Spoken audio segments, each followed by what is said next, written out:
My name is Tim Coburn. I'm pastor at Society Church in Portland, Oregon. And I'm Vanessa Coburn, the co-pastor at Society Church in Portland, Oregon. My name is Jubal McDaniel, and I'm the pastor here at Heartwood Church in Covington, Washington. That's just southeast of Seattle in Lower King County.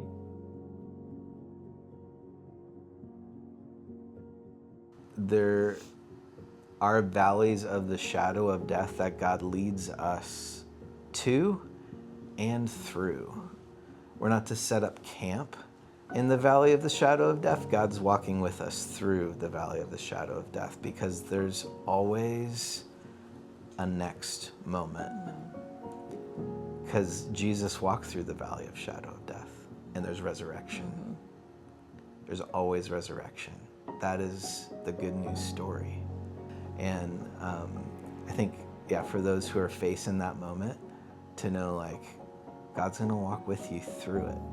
Doesn't matter the name of the church, the staff, makeup, who's in charge of whatever, that this is what we're about. It's following Christ together. And just because one book may come to a close doesn't mean that God's done.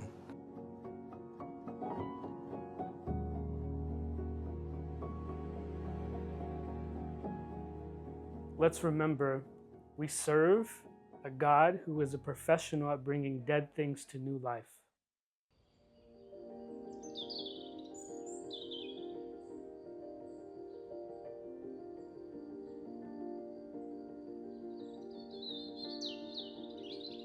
It's kind of like when you see seasons change, like the season of spring, and you're driving and you notice, there's flowers are starting to bloom. You kind of catch glimpses of it. That's how I've been experiencing fresh life happening.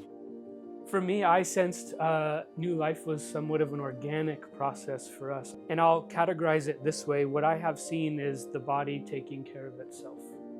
And this is important for us as a fresh start because you had 35 to 40 people that were older, that had been in a way of worship, a way of church life, a way of culture for a long time. But then to see people begin to care for each other and starting to see those things, both my own vision here on a Sunday or midweek, but hearing stories. And that has become the fabric of who we are. To now we're that's just our culture.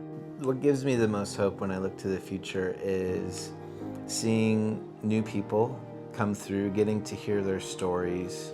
A couple weeks ago, we got to baptize one of the students that came. Her parents are atheists. She's sharing her story and seeing her faith so personal to her life and her story, and her influence over her peers, her friend that she brought from school to see her baptism, and seeing that kind of multiplication of impact and kingdom influence as people are genuinely connecting with Jesus. This process, this adventure has been absolutely beautiful. To see what he has woven together with my experience, my family, my growing up, my history, along with the people in this community, in this church, just gives me a great sense of hope. And seeing our people buy in to not my vision, not my heart, not Jubal's personality, but to buy in what they see God doing in their lives and in their church family, has really, I feel like there's such a huge fire here that it's hard to contain.